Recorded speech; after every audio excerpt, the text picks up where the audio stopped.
Conclusion number 3. First, let's take a look at these diagrams over here. We have a plus symbol and a minus symbol, and they're pointing to another minus symbol. And we have two minus symbols or two negative symbols, perhaps, and they're pointing to a plus or a positive symbol. Now, the confusing thing about this is that these pictures, so the above pictures, can be used for 3 different sets of rules. It's very important that you do not get these 3 sets of rules confused, even though they're kind of similar to each other, and even though each set of rules can be represented with these 2 diagrams. So those rules which you have to keep in mind are the rewriting rules, the adding and subtracting rules, and the multiplying and dividing rules. So let's go through them one by one, and let's see how these diagrams can refer to each set of rules, but the way that we interpret the diagrams for each set of rules is going to be different. Okay? So let's start with the rewriting rules, and I'll just read through what the rewriting rules are. Adding a negative is like subtracting a positive, and subtracting a negative is like adding a positive. So how would I use these diagrams when I apply them to the rewriting rules? The way that we would do that is we would take this plus negative over here, and we would rewrite that as minus. So 4 plus negative 6 is the same as 4 minus positive 6. So this is how we can rewrite this expression. And you can see I just applied this diagram to this example. Okay? And now I can apply this other diagram to this other example here. If I wanted to rewrite 4 minus negative 6, I could circle the minus negative and then rewrite that as plus. Okay, because 4 minus negative 6 is the same as 4 plus positive 6. So that's how I interpreted this diagram when I wanted to rewrite something. Okay, so the rewriting rules, by the way, they don't tell you anything about what the answer will be. The rewriting rules just tell you how you can rewrite an expression to get a simpler expression. So these expressions which I drew, which I wrote in blue, look a little bit simpler than the original expressions that I had. Okay, now let's move on to the adding and subtracting rules, which say same symbols add and keep the symbol. Different symbols subtract and take the symbol in front of the larger number. Now, whenever I do the adding and subtracting rules, I'm going to write my work over here, and I'll write the final answer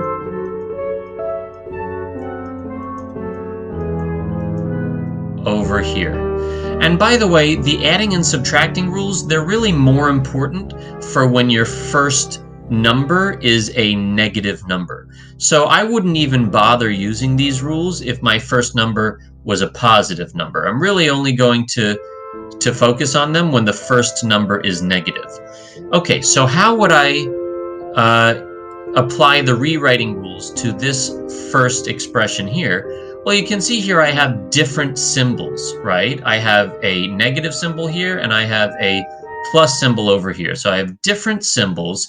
And the rule is subtract and take the symbol in front of the larger number. So the work that I'll do is subtraction, and I'm always going to put the bigger number on top. So I'll do 8 minus 5 is 3. So I just did the subtraction, okay? Now the second part of the rule says I need to take the symbol in front of the larger number. So if I go back to the original expression and I just ignore these symbols for the moment and just focus on the 5 and the 8. Which number is bigger? Well, 8 is bigger. And now let's remember the symbols again. So the symbol that was in front of the 8 was a positive symbol. So that means that my final answer is going to be positive, and then I'll take the number that I got when I did the work over here, which was 3. So my final answer is a positive 3.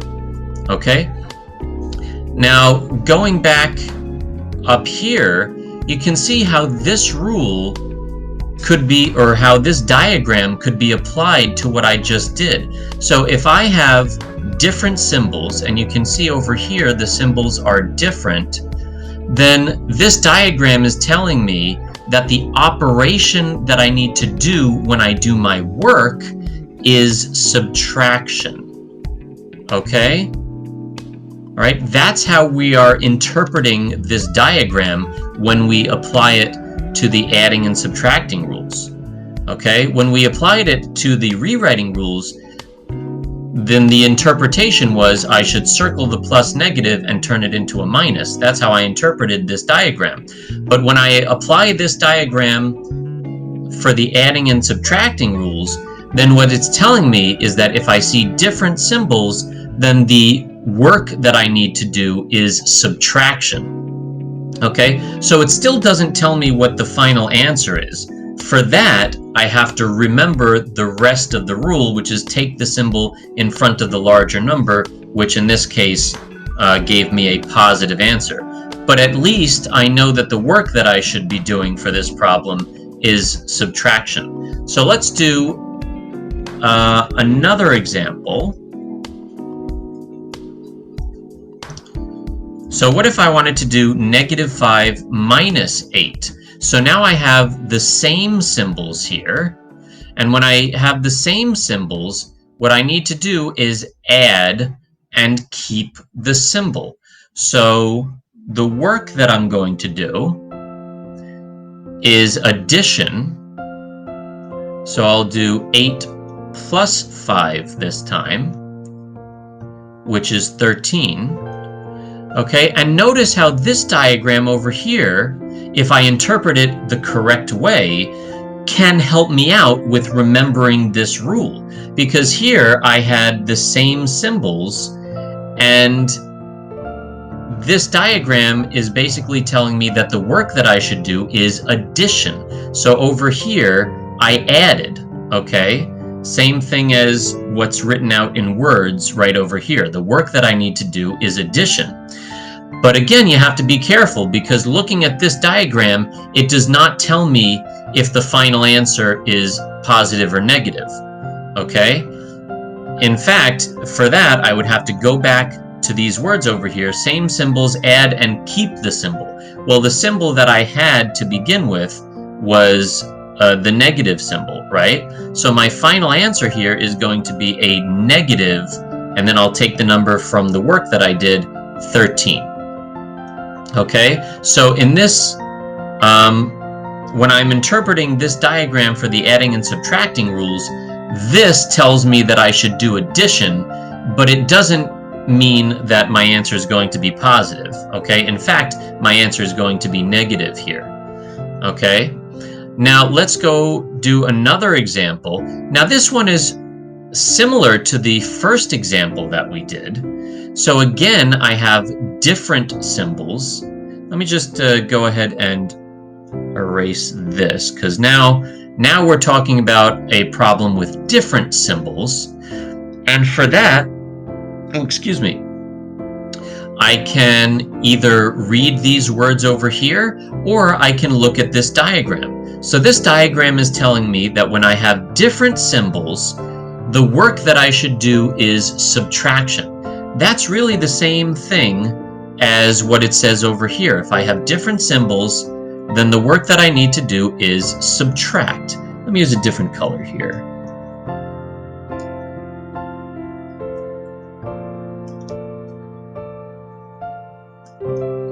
Okay, different symbols. The work that I need to do is subtraction. So again, I'll do 8 minus 5, which is the same thing that I did for the first problem, actually, up here, right? Except now I have to remember the second part of the rule, to take the symbol in front of the larger number. So again, let me just ignore these symbols for a second and look at the numbers. I have an 8 and a 5. Which is bigger? 8 is bigger than 5. And the symbol that's in front of that 8 is a negative. So that means that my final answer this time is going to be a negative 3.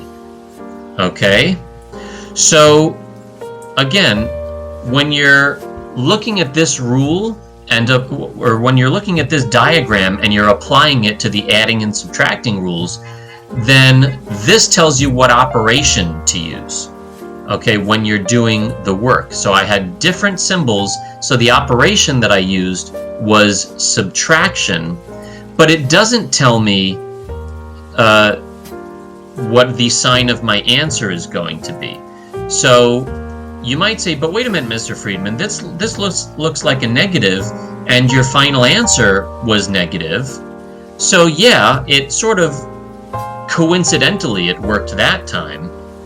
But remember this example that we did back here, we used the same diagram over here, different symbols, and that told us to do subtraction, but our answer turned out to be positive. So again, when you're looking at these diagrams and applying them to the adding and subtracting rules, this part of the diagram tells you what operation to use when you're doing the work. It does not tell you what the sign of the final answer is going to be. For that, you have to look at the rest of these rules here.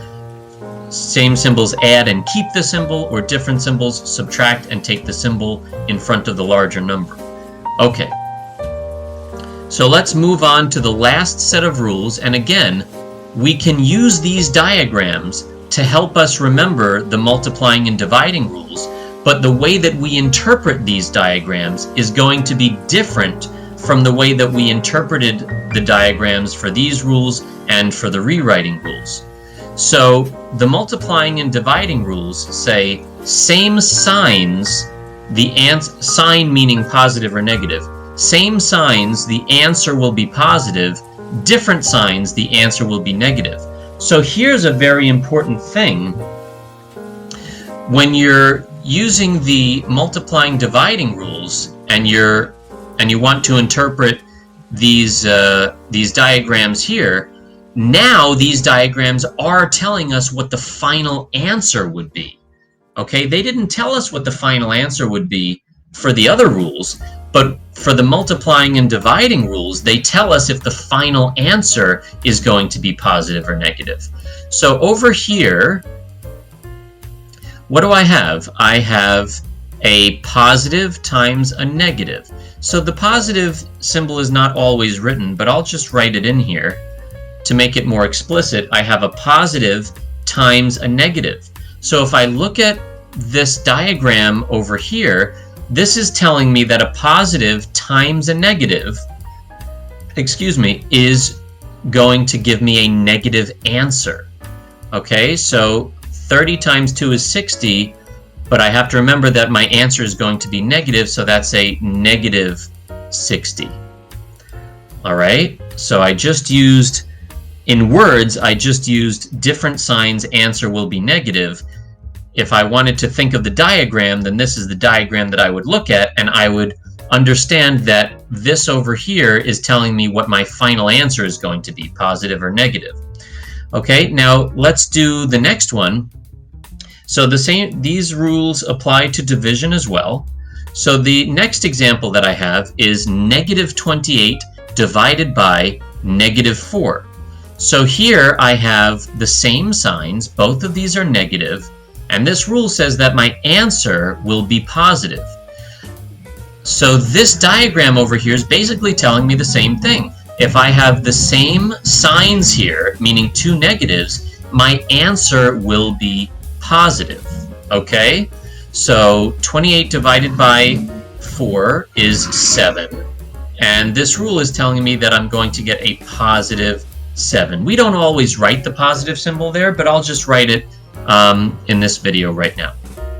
Okay, so please, please, please, I know that I've been talking for so long already, but I just have to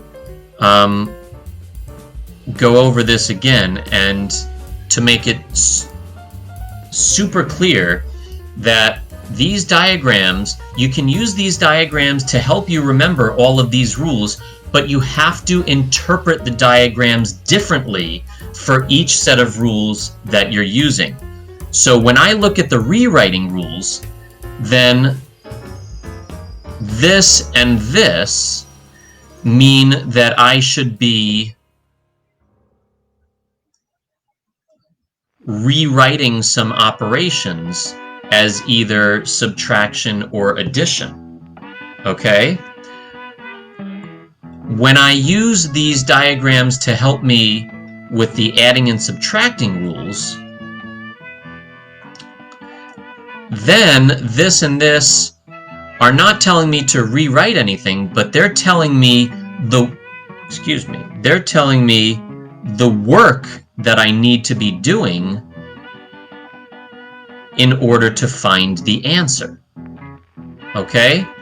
And finally, when I use these diagrams to help me with remember the multiplying and dividing rules, then they tell me what my final answer is going to be. Okay? So if I have different signs and I'm multiplying or dividing, then my final answer is going to be negative. But if I have the same signs and I'm multiplying or dividing, then my final answer is going to be positive. Okay? All right. Have a great day.